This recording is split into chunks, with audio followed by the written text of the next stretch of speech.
راديو إرنا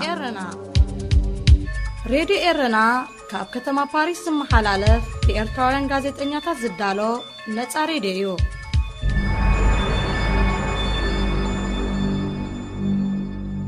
سلام كورا سمعتي لومي سولوس عسران حموشين طري كلتشن عسران كلتانيو فنونا كم وترو على توزينا كقدميو مكتالكم من عدمنا أرستاتو كسمعكم إثيوبيا داقم كتقمو زحسبت حيل بحري كم زفشل تحبيرو من الصومال لناتنت زوبا أوغادين نا إثيوبيا زكالس جنبر كم مزقب شبرا سريزو حوتي أب سعود عربن حبراتي مراتن ناي ميسايل متكعتا تاكايدو هذه إذاعة إرنا ناب زرزراتو مثل نسجر دما بأبي أحمد زمرح منقسي إثيوبيا نتي أبي شحن شعة ميتيسان حدن مسنات نتي إرتراز تبتاتنا حيل بحر إثيوبيا داقم نمقام كسر حلو تسان حمدب كم زي تعوتي وتهدران من شتات حبيرهم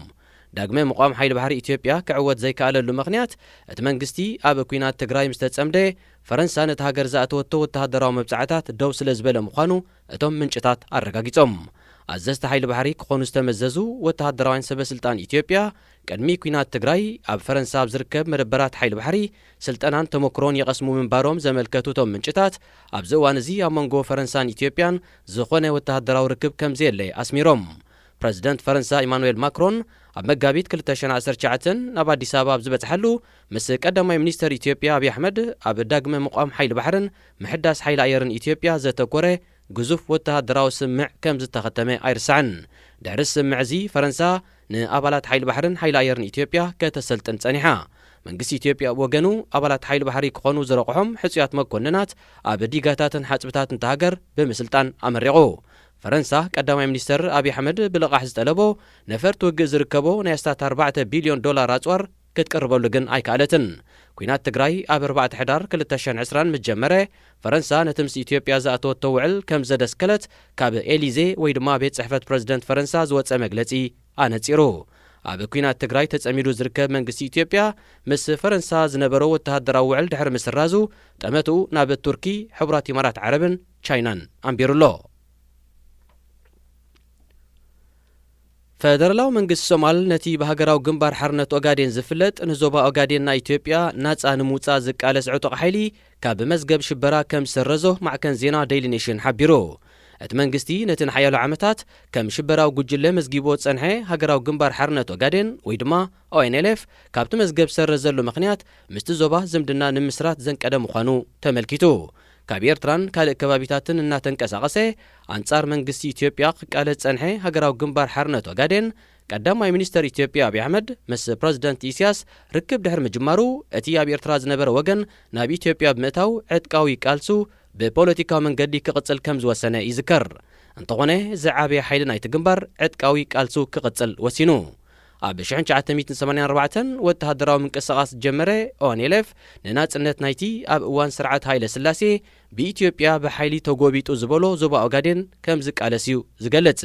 بايتو صومال أب 2017 اتجنبر كاب مزقب شبرا كسرز وسينو كوان تنبره أب جبري أي وعلن بنصارو منقس صومال أب مريتون زحزو لعلواي مرحي نايت جنبر عبد الكريم شيخ موسى ناب منقسي إثيوبيا أركيبو قدامي منيستر صومال حسين روبله اتي بعسران سلسن طرز تأوجي مسراز هاجراو جنبار حرنت أوغادين كاب مزقب شبرا بونبو أب جبري كم زوعل مرققاتو اتمع كان زينا أغنزيبو منقس صومال أب 2017 عبد الكريم شيخ موسى نام منقس إثيوبيا مركابو جيجا من بارو بمأمان دما بوقعي يغريتا حاتيت الله حوتي أب سعود عربن حبرات إماراتن علامان زقبرو كبابيتات ناي مسايل مدقعتي أكايدو أبتيت مال السوني 24 تري أب سعود عرب أب إندسترياو زوبا دهرانن جيزانن زكايدو تدقاقام دبداب أب نبرت عنوات كوردن كلو كلتا سباد دما كم زقوصلو أقل جلوزينا فرنسا أرقاقيتو بيتمساسالي حوتي ناب أب دوبيون كلتا مسايلات وانشفو يغون برت مسايلات علامو كهرمي أب كل أيرن كلو كمكن كم زخالي حبرات إمارات قريتا إمارات بونبو بزوسدتو قبر ملسي أب سميناو يمن أب زركب الجوف ستبهالي كبابي تتساويدو زنبره متاكوسي مسايلات F10 شدشتب زعينة نفرتوق كم زعنغطو أفليتا ኣብ ዝሓለፈ ሰሙን ኣብ አቡዳቢ ናይ ድሮን መጥቃዕቲ ዘካየደ ሑቲ ኣብ ስዑድ ዓረብን ሕቡራት ኢማራትን ዝርከብ ዒላማታት ደብዳቡ ክቕጽል ምዃኑ ከጠንቅቕ ጸኒሑ ስዑድ ዓረብን ሕቡራት ኢማራትን ቦገነን ኣብ ዘካይዶ ዘለዋ ናይ ግብረ መልሲ ደብዳብ ነፈርቲ ኣብ ቀይሕ ባሕሪ ኣብ ትርከብ ወደብ ሖደይዳን ከተማ ሰንዓን 10 ሰላማውያን ሰባት ከም ዘቐተላ ይግለጽ። ክቡራት ሰማዕትና ዜና ተዛዚሙሎ መደብ ስፖርት ከስዕብዩ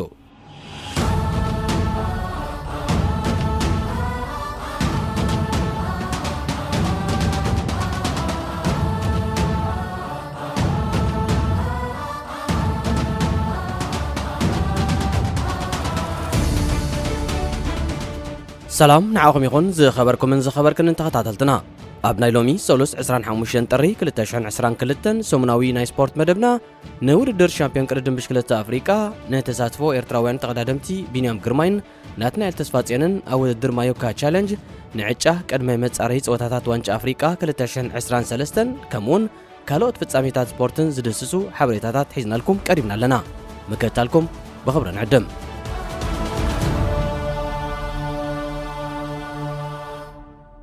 መበል 17 ውድድር ሻምፒዮን ቅድድም ብሽክለታ ኣፍሪቃ ኣፍሪካን ኮንቲኔንታል ሳይክሊንግ ሻምፒዮንሺፕ ኣብ ከተማ ኡጋዱጉ ቡርኪና ፋሶ ክሳለጥ ምዃኑ ኮንፌደሬሽን ቅድድም ብሽክለታ ኣፍሪቃ ዝሓለፈ ሰሙን ኣብ ዘውፅኦ መግለጺ ኣፍሊጡ። ብመሰረቲ ካብቲ ኮንፌደሬሽን ዝተረኸበ ሓበሬታ ውድድር ሻምፒዮን ቅድድም ብሽክለታ ኣፍሪቃ ካብ 23 ክሳብ 27 መጋቢት እዩ ክካየድ። እቲ ተዘርጊሑ ዘሎ መርሓ ግብሪ ናይቲ ውድድር ከም ዘነጽሮ ደቂ ተባዕትዮን ደቂ ኣንስትዮን ተቐዳደምቲ ኣብ ክሊ ዕድመ ጁኒየር ትሕቲ 23 ዓመት ኤሊትን ተኸፋፊሎም ውድድር ክሮኖሜተር ብጋንታን ብውልቅን ውድድር ቸርኩይቶ ወይ ከዓ ጽርግያ ከምኡውን ብዝተሓናፈፀ ፀወታታት ውድድር ምቅባል ወይ ከዓ ሪሌይ ከሰላስሉ እዮም። ውድድር ሻምፒዮን ቅድድም ብሽክለታ ኣፍሪቃ ኣብ 2001 ዓመተ ምህረት ጀመረ ኮይኑ ካብ 2005 ዓመተ ምህረት ንነጆ ብዘይካ ኣብ 2014 ከምኡውን 2020 ዓመተ ምህረት ዓመታዊ ብዘይ ምቁራጽ ክካየድ ጸኒሑ። ኣብዚ ቅድድም ኤርትራ ንፈለማ እዋን ኣብ 2005 ዓመተ ምህረት ዝተሳተፈት ክትከውን እንከላ ብዘይካ ኣብ 2006 2009 ከምኡውን 2021 ኣብ ኩሉ ከይበኾረት ተወዳዲራ። ኣብ 2007 በረኸት የማነ ኣብ ውድድር ክሮኖሜተር ብዝረኸባ ነሓስ ማዳልያ ኣህዲሉ ዝጀመረ ዓወት ኤርትራውያን ተቐዳደምቲ ኣብ ዝሰዓበየ ዓመታት ከም ዛራዩ ማይ በዘይ ምቁራጽ ቀጺሉ። እቶም ተቐዳደምቲ ብኤሊት ደረጃ ስዒቦም ካብ ዝተሳተፍሉ 11 ውድድራት ጽርግያ ብመንገዲ ናትናኤል ብርሃንን ተስፎም ዕቑባ ማርያምን ከክልተ ግዜ ብመንገዲ ዳንኤል ተኽለ ሃይማኖት ኣማኑኤል ገብረ እግዚኣብሔርን መኽሰብ ደበሳይን ድማ ሓደ ግዜ ብሓፈሻ ኣብቲ 7 ሻምፒዮን ውድድር ጽርግያ ኮይኖም ሜሮን ርእሶም ኣብ 2010 ተስፋይ አብርሃ ኣብ 2011 ሜሮን አብርሃም ሸቃ ኣብ 2017 መትከል ኢዮብ ኣብ 2018 ብወገኖም ተሸለምቲ ብሩር ማዳልያ ክኾኑ እንከለው ፍረቓልሲ ደበሳይ ኣብ 2012 ሓዊ መኽሰብ ደበሳይ ኣብ 2016 ከምኡውን መርሃዊ ቅዱስ ኣብ 2013 ንሽልማት ነሓስ ማዳልያ በቂዖም። ኣብ ናይ ትሕቲ 23 ዓመት ውድድር ጽርግያ ናትናኤል ብርሃነ ክልተ ግዜ ዳንኤል ተኽለ ሃይማኖት ተስፎም ዕቑባ ማርያም ሜሮን አብርሃምን ሄኖክ ሙሉ ብርሃምን ነፍሲ ወከፎም ሓደ ግዜ ኣብ ውድድር ግዜ ትሕቲ 23 ዓመት ዳንኤል ተኽለ ሃይማኖትን መራዊ ቅዱስን ሓንቲ ግዜ ዘውዲ ሻምፒዮን ደፊኦም። ኤርትራ ብተወሳኺ ኣብዚ ዝተጠቕሰ ክሊ ዕድመ ኣብ ውድድር ጽርግያን ቅድድም ክሮኖሜተርን ብመንገዲ ዝተፈላለዩ ተቐዳደምቲ ልዕሊ 10 ብሩርን ነሓስን ማዳልያታት ደሊባ። ኣብ ውድድር ግዜ ዳንኤል ተኽለ ሃይማኖት ብውልቂ ካብ 2010 ክሳብ 2013 ብተኸታታሊ ን4 ዓመታት ዝቐልጠፈ ተቐዳዳማይ ኣብ ርእሲ ምዃኑ ኣብ 2015 ብሩር ማዳልያ ኣብ 2016 ድማ ነሓስ ማዳልያ ብምንጥልጣል ብፍሉይ ስሙ ኣብ ታሪኽ ሰኒዱ ይርከብ። ሜሮን ተሸመን መኽሰብ ደበሳይን ብወገኖም ብቕደም ተኸተል ኣብ 2017 ከምኡውን 2018 ሻምፒዮን ውድድር ክሮኖሜተር ኣፍሪቃ ኮይኖም። ኣብ ዓውዲ ውድድር ክሮኖሜተር ዓወት ሃብቶም ኣብ 2017 ነሓስ ማዳልያ ሲራክ ተስፎም ኣብ 2018 ብሩር ማዳልያ ካብ ዝተሰለሙ ኤርትራውያን ተቐዳደምቲዮም። ብደረጃ ጋንታ ድማ ሃገራዊት ጋንታ ኤርትራ ካብ 2010 ንድሓር ኣብ ዝተኻፈለትሉ ኩሉ ውድድራት ከይተሰዓረት ን9 ተኸታተልቲ ዓመታት ሻምፒዮን ብምዃን ንምስባሩ ዘጸገምን መወዳደርቲ ዘይብሉን ክብሪ ወሰን ሒዛ ትርከብ። ብደቂ ኣንስትዮ እውን ሃገራዊት ጋንታ ኤርትራ ልክዕ ከም ናይ ደቂ ተባዕትዮ ዓብላልነት ኣያሃለዋ ዳ እምበር ድሓን ዝኾነ ዓወታት ተጎናፂፈ እያ። ኣብ 2013 ወሓዚት ክዳነ ኣብ ውድድር ጽርግያ ንሓስ ማዳልያ ኣብ ውድድር ግዜኻ ብሩር ማዳልያ ጨበጠት ክትከውን ከላ ኣብዚ ዝተጠቕሰ ዓመት ንፀሃይነሽ ፍጹም ኢየሩሳሌም ገብሩ ወሓዚት ኪዳንን ሰናይት መንግስቲ ኣብን ዘሰለፈት ኤርትራ ድማ ኣብ ናይ ክሮኖሜተር ቀዳመይቲ ምውፃእ ተሸላሚት ወርቂ ማዳልያ ኮይና ብዘይካዚ ኣብ 2015 ኤርትራ ንፀሃይነሽ ፍጹም ዮሃና ዳዊት ወሓዚት ኪዳንን ሙሳና ደበሳይ ናኽቲታ ኣብ ናይ ግዜ ቅድድም ንሓስ ማዳልያ ወሲዳ ኣብ ዝቐጸለ ዓመት 2017 ናገራዊት ጋንታ ኤርትራ ኣብ ውድድር ግዜ ዝወከላ ተቐዳድምቲ ወሓዚት ኪዳነ ሙሳና ደበሳይ ወጋሕታ ገብሪ ህይወትን ብስራት ገብረ መስቀልን ወርቂ ማዳልያ ኣምፅአን ኣብ ርእሲ እዚ ኤርትራ ኣብ 2018 ብመንገዲ ወሓዚት ኪዳነ ብስራት ገብረ መስቀል ሙሳና ደበሳይን ትዕግስቲ ገብሪ ህይወትን ኣብ 2019 ብመንገዲ ሙሳና ደበሳይ ዝናብ ፍጹም ደሴት ኪዳነን ትዕግስቲ ገብሪ ህይወትን ተሸላሚት ብሩር ማዳልያ ኮይና ሙሳና ደበሳይ ኣብ 2017 ኣብ ውድድር ክሮኖሜተር ተሳቲፋ ብሩር ማዳልያ ከተንጠልጥልን ከላ ኣብ 2018 ድማ ንሓስ ማዳልያ ረኺባ ኣብ 2018 ብስራት ገብረ መስቀል ኣብ 2019 ድማ ሙሳና ደበሳይ ኣብ ውድድር ጽርግያ ናይ ሻምፒዮንነት ክብሪ ተላቢሰን ኣብ 2018 ነፍሲሄር ደሴት ኪዳነ ኣብ ክሊ ዕድመ ጁኒየር ተወዳዲራ ኣብ ቅድድማት ጽርግያን ክሮኖሜተርን ሻምፒዮን ብምዃን ተውለ ወርቂ ማዳልያ ወኒና ኣብ 2019 ዓመተ ምህረቱን ደሴት ኣብ ውድድር ቾርኪቶ ትሕቲ 23 ዓመት ወርቂ ማዳልያ ኣብ ውድድር ክሮኖሜተር ኤሊት ንሓስ ማዳልያ ኣብ ትሕቲ 23 ዓመት ድማ ብሩር ማዳልያ ኣኪባ ኣብዚ ዝተጠቕሰ ዓመት ዳናይት ጸጋይ ሻምፒዮን ውድድር ጽርግያ ጁኒየር ክትከውን እንከላ ኣብ ውድድር ግዜ ድማ ብሩር ማዳልያ ረኺባ ዮርዳኖስ ርእሶምን ብርኽቲ ፍሳህየን ብሸነኸን ብቅደም ተኸተል ኣብ ውድድር ጽርግያ ከምውን ቅድድም ክሮኖሜተር ንሓስ ማዳልያ ደሊበን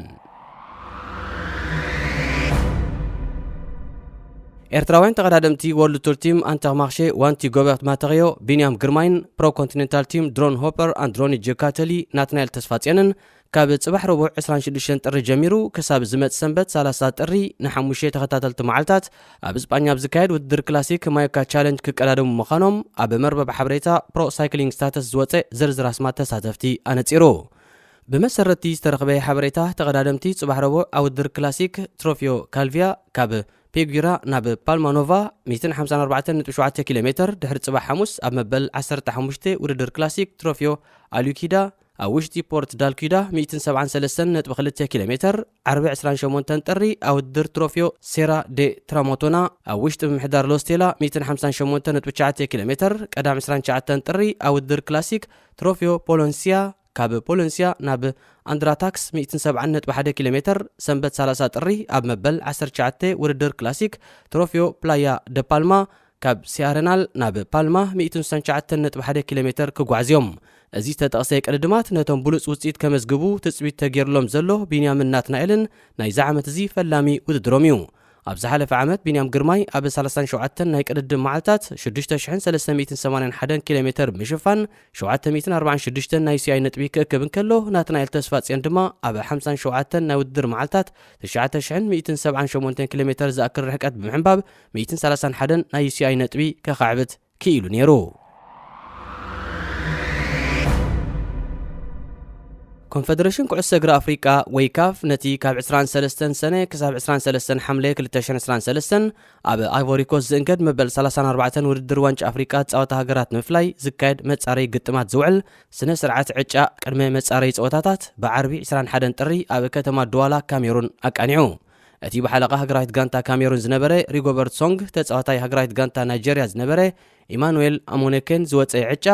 ኣብ መንጎ ኣብ መሳለል ፊፋ ኣብ ታሕተዋይ ደረጃ ዝተሰርዐ 12 ሃገራት ዝተገብረ ክኸውን ከሎ በቲ ዝተደላደለ ዕጫ መሰረት ኤርትራ አንጻር ቦትስዋና ሳኦ ቶሜ ፕሪንሲፕ አንጻር ሞሪሸስ ጅቡቲ አንጻር ደቡብ ሱዳን ሲሸልስ አንጻር ሌሴቶ ሶማሊያ አንጻር ኤስዋቲኒ ቻድ አንጻር ጋምቢያ ናይ ክልተ እግሪ ርክብ ከካይደን ሽዱሽተ ዕወታት ሃገራት ድማ ምስ ካልኦት 42 ሃገራት ድሕሪ ምጽምባረን ኣብ 12 ጉጅለ ተኸፋፊለን ቀዳማይ ወይ ካልኣይ ደረጃ ብምሓዝ ናብ ኣይቮሪኮስ ዝወስደን ትኬት ንምቑራጽ መጻረይ ግጥማተን ከካይደን ኣብ መንጎ ሃገራውያን ጋንታታት ኤርትራን ቦትስዋናን ክሰላሰል ተመዲቡ ዘሎ ግጥማት ኣብ ዝመጽእ ወርሒ መጋቢት ቀዳማይ እግሪ ኣብ ኣስመራ ካልኣይ እግሪ ድማ ኣብ ፍራንሲስታውን ክሳለጥ ክልቲአን ሃገራውያን ጋንታታት ኣብ ወርሒ ጥቅምቲ 2015 ኣብ መጻረይ ጸወታታት ንውድድር ዋንጫ ዓለም ተራኺበን ከም ዝነበራ ዝዝከር እዩ ኣብቲ እዋን ቦትስዋና ብናይ ክልተ እግሪ ድምር 5-1 ክትዕወት ኪኢላ ነይራ ኣብቲ እዋን 10 ኣብ ውሽጢ ሃገር ዝጻወቱ ኣባላት ሃገራዊት ጋንታ ኤርትራ ኢስያስ ሃብተ ገርግሽ ምናስ ሰለሙን ኣሌክሳንደር ርእሶም ሳምሶን ኣረፋይነ ፊሊሞን አብርሃም ዘርኢት ዮሐንስ ቢላል ጥዑም ዮሐንስ ሓድሽ ሙሴ ነጋስን ሄኖክ ሰመረን ኣብ ከተማ ፍራንሲስታውን ቦትስዋና ብምትራፍ ዕቑባ ኣብ ዝሓተትሉ ኣብ ፈለማ መንግስቲ ቦትስዋና ነቶም ተጻወቲ ብሓይሊ ገዲዱ ናብ ሃገሮም ክመልሶም ምዃኑ ሓቢሩ እኳ እንተነበረ ኤርትራውያን ተጣበቕቲ ሰብኣዊ መሰላት ብሓፈሻ ኣብ ደቡብ ኣፍሪቃ ዝመደበሩ ኤርትራዊ ምንቅስቓስ ንዲሞክራሲ ሰብኣዊ መሰላት ድማ ብፍላይ ብዝገበርዎ ጻዕሪ ግን እቶም ተጻወቲ ብሓይሊ ካብ ምምላስ ድሒኖም ኣብቲ ሃገር ዕቑባ ክረኽቡ ክኢሎም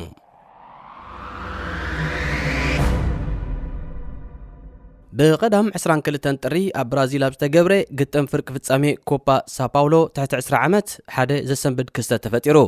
እቲ ኣሰንባዲ ክስተት ኣብ ኣጋሚ ወዳእታ ተወሳኺ ሰዓት ናይቲ ኣብ መንጎ ክለባት ሳፓውሎን ፓልሜራስን ዝተኻየደ ፀወታ ዘጋጠመ ክኸውን ከሎ ፓልሜራስ ሓደ ባዶ እናመርሐትን ከላ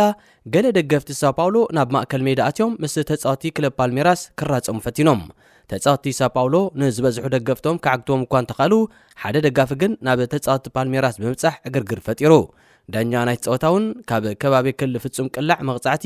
ነተጻወቲ ንስክላ ንሳሓቶም ብደገፍቲ ዝተደርበ ንኡስ መጠን ዘለዎ ካራ ኣልዒሉ ንራብዓይ ዳኛ ከረክቦ ተራዩ እቲ ፀወታ ብሰረዚ ዝተፈጥረ ዕግርግር ነስታ 6 ደቂቕ ክተኣጓጎል ከም ዝኸኣለ ተሓቢሩ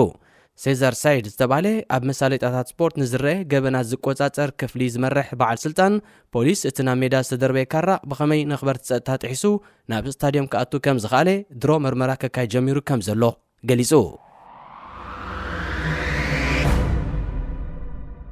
ዝሓለፈ ሳልስቲ ዝተኻየደ ግጥማት መበል 24 ሰሙን ውድድር ፕሪምየር ሊግ እንግሊዝ ፍሉያት ተርእዮታት ተኣናጊዱ ሓሊፉ ብቐዳም 22 ጥሪ ወልቭስ ንብሬንትፎርድ 2-1 ኣብ ዝረታዓትሉ ፀወታ ኣብ ዝባን ስታድዮም ብሬንትፎርድ ኮሚኒቲ ሓንቲ ዘይወጋዓዊት ድሮን ክትበርር ተራያ ከም ውፅኢት ናይዚ ነቲ ፀወታ ዝመርሕ ዝነበረ ዳኛ ፔተር ባንክስ ነቲ ፀወታ ቋሪፁ ንጥንቃቐ ዝኣክል ንተፃወቲ ናብ መቐየሪ ክዳን ክኣቱ ኣዚዙ እቲ ፀወታ ንስታት 15 ደቂቕ ድሕሪ ምኽላፉ ድማ እታ ድሮን ስለስተ ኣልየት ዳግማይ ከም ዝቐፅል ተገይሩ ከም ሳዕቤን ናይዚ ካልኦት ምድንጉያት ድማ ዳኛ ኣብ መወዳእታ ከም መተካእታ ናይ ዝባኸነ ግዜ 19 ደቂቕ ክውስኽ ተቐሲቡ ኣብ ተመሳሳሊ ዕለት ኣስቶን ቪላ ናብ ስታድየም ጎዲሰን ፓርክ ጌሻ ንኤቨርተን ሓደ ባዶ ኣብ ዝደቆሰትሉ ፀወታ ተጻወቲ ቪላ ጎል ምስ መዝገቡ ሓጎሶም ኣብ ቅድሚ ደገፍቲ ኤቨርተን ኮይኖም ስለ ዝጸንበሉ በዚ ዝተቆጥዑ ደገፍቲ ኤቨርተን ማይ ዝሓዘ ፕላስቲክ ደርብዮም ንማቲ ካሽን ሉቃስ ድኘን ኣራእሶም ብምህራም ኣብ ባይታ ሰጢሖሞም ድሕሪ ፀወታ ክለብ ኤቨርተን ኣብ ዘውፃቶ መግለጺ ሓደ ካብቶም ነዚ ዘይስነ ምግባራዊ ተግባር ዝፈጸሙ ሰባት ኣብ ትሕቲ ቀይዲ ፖሊስ ከም ዝኣተወ ፍሊጣ ብዘይካዚ ኣብቲ ግጥም ተጻዋታይ ኣስቶን ቪላ ያዕቆብ ራምሲ ኣብ ቀዳማይ ዕብረ ናይቲ ፀወታ ማልያኡ ብምቕዳዱ እታ ጋንታ ድማ መተካእታ ማልያ ስለ ዘይጸንሓ እቲ ተጻዋታይ ቁጽርን ስምን ዘይተጻሕፎ ማልያ ለቢሱ ክትጻወት ተገዲዱ ብሰንበት 23 ጥሪ ድማ ኣሰልጣኒ ሊቨርፑል የርገን ክሎፕ ጋንትኡ ብቅድሚ ትማሊ ሰንበት ንክሪስታል ፓላስ 3-1 ስዒራ ምስ መራሒት ማንቸስተር ሲቲን ዝነበራ ናይ ነጥቢ ፍልልይ ካብ 12 ናብ 9 ነጥቢ ለጠቕ ድሕሪ ምባላ ኣብ ከባቢ መመላለሲት ኣባላት ክለብ ሊቨርፑል ዝኾነት ኣውቶቡስ ንዝጸንሕዎ ደገፍቲ ቢራ ብምዕዳል ሓጎሱ ብሓባር ጸንቢሉ ኣብ ዝሓለፈ ወርሒ ሰነ 2021 ኣብ ዝተኻየደ ውድድር ኩዕሶ እግሪ ዩሮ 2000 ዴንማርካዊ ኣካፋሊ ክሪስቲያን ኤሪክሰን ሃገሩ ኣንጻር ፊንላንድ እናተጻወተትን ከላ ኣብ መበል 42 ደቂቕ ንሙሉእ ዓለም ብዘሰንበደ ኩነት ብሃንደበት ብዝወረዶ ጥዕናዊ ጸገም ልቢ ኣብ ማእከል ሜዳ ድሕሪ ምውዳቑ ኣብቲ ሜዳ ነስታት 15 ደቂቕ ሕክምናዊ ሓገዝ ተገይርሉ ናብ ሆስፒታል ኣቕኒዑ ነይሩ ድሕዚ ክስተት ንሓደ ሰሙን ሕክምናዊ ክትትል እናተገብረሉ ኣብ ሆስፒታል ጸንሐ ኤሪክሰን ብሰንኪ ትሽዑ ዘጓነፎ ጥዕናዊ ሽግር ካብቲ ግዜ ትንድሓር ኣብ ውሽጢ ኣካላቱ ብዝተሰቑዐ ደፍብሪላተር ዝተባህለ ንህርመት ልቢ ብዝድግፍ መሳርሒ ተሓጊዙ ዕለታዊ ንጥፈታቱ ብዘይ ዋልሓንቲ ጸገም ኣብ ምክያድ ይርከብ ኤሪክሰን በቲ ብድሕርዚ ሕክምና ዝሓዞ ንቡር ኣቃውማ ጥዕና ኩዕሶ ንኽጻወት ድልኡ እኳ እንተነበረ ኣብ ኢጣልያ ኣብ ውሽጢ ኣካሉ ደፍብሪላተር ዘለዎ ሰብ ኣብ ስፖርታዊ ውድድር ክጽመድ ስለ ዘይፈቅድ ግን እዚ ተጻዋታይ ደጊሙ ማልያ ክለቡ ኢንተር ሚላን ካብ ምልባስ ተዓንቂጹ ዝሓለፈ ወርሒ ታሕሳስ ድማ ምስታ ጋንታ ዝነበሮ ውዕል ከቋርጽ ተገዲዱ ኣባል ኮሚቴ ቴክኒክ ስነ ፍልጠት ፌደሬሽን ኩዕሶ እግሪ ኢጣልያ ፍራንቼስኮ ብራኮኖሮ ኣብ ዝሓለፈ ወርሒ ዳር 2021 ኤሪክሰን ኣብ ኢጣልያ ክጻወት እንተደኣ ኮይኑ ግድን ነታ ደፍብሪላተር ካብ ኣካላቱ ከኣልያ ኣለዎ ምክንያቱ ብዘይዛ መሳርሒት ህይወቱ ክመርሕ ምስ ዝኽእል ጥራዩ ጸገም ናይ ጥዕና ከም ዘይብሉ ከነረጋግጽ ንኽእል ኢሉ ነይሩ ፌደሬሽን ኩዕሶ እግሪ እንግሊዝ ብሸነኹ ደፍብሪላተር ኣብ ውሽጢ ኣካላቱ ዝተገጥመሉ ሰብ ኣብ እንግሊዝ ክጻወት ጸገም ከም ዘይብሉ ብምግላጽ ቅድሚኡ ግን እቲ ተጻዋታይ ንዝግበረሉ ኩሉ ሕክምናዊ ምርመራታት ብብቕዓት ክሰግሮ ከም ዝግባእን እቲ ንጥፈት ስፖርት ድማ ኣብ ልዕሊ ህይወቱ ዝኾነ ይኹን ስጋትን ሳዕቤንን ከምጻሉ ከም ዘይክእልን ከረጋግጽ ከም ዘለዎን ሓቢሩ ነይሩ انه دما ازي حجي زمت ورحي عدميو 30 عمت زمل تጻዋታይ بتي اب انجليز زلو نطفتو زيدرت حق تطقيمو مس كلب بريمير ليج برينتفورد كصمبر تقاريبو كم زلو وري ايطالياوي غازيطኛ فابريزيو رومانو بقدمت مال سنبت اب زرغو حبريتا غليصو كلب برينتفورد إريكسن ناي 6 وارح وعل كم زقربتلون اتوعل دما كساب ورح سنه 2023 نخنواح تقولهታት تقميطلو كم زلون رومانو وسيخو حبيرو روانዳዊት ዳኛ ኩዕሶ እግሪ ሳሊማ ራድያ ኣብ ካሜሩን ኣብ ዝግበር ዘሎ መበል 33 ውድድር ዋንጫ ኣፍሪቃ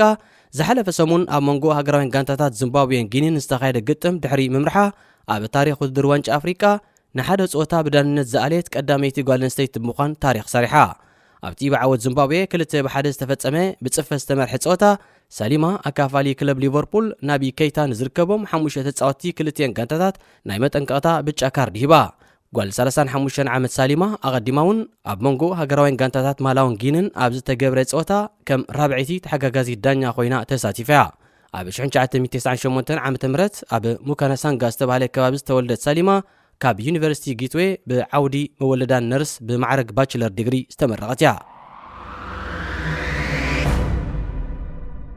ኣብ ካሜሩን ዝካየድ ዘሎ ውድድር ዋንጫ ኣፍሪቃ ናብ መድረኽ ረብዒ ፍጻሜ ንምብጻሕ ተፋሪቑሉ ኣብ ዘሎ እዋን ብቕድሚት ማለት ሰንበት ጀመረ ግጥማት ኣውዲቕካ ምሕላፍ ሎምን ጽባሕን ምሸት ብዝካየዱ 4 ጸወታታት ክቕጽል እዩ በቲ ወፂ ዘሎ መደብ መሰረት ሎሚ ሰዓት 7 ምሸት ሴኔጋል ኣንጻር ኬፕ ቨርዴ ሰዓት 10 ምሸት ሞሮኮ ኣንጻር ማላዊ ክጋጠመን ጽባሕ ረቡዕ ሰዓት 7 ምሸት ኣይቮሪ ኮስት ኣንጻር ግብጺ ሰዓት 10 ምሸት ድማ ማሊ ኣንጻር ኢኳቶሪያል ግኒ ክራኸባን بقدمت مال السنبت بوركينا فاسو عبد العلي غابون بفصم قلع 7-6 تونيزيا عبد العلي نيجيريا حدا بادو دحري معواتن ناب ربع فصامي سجيرن الوا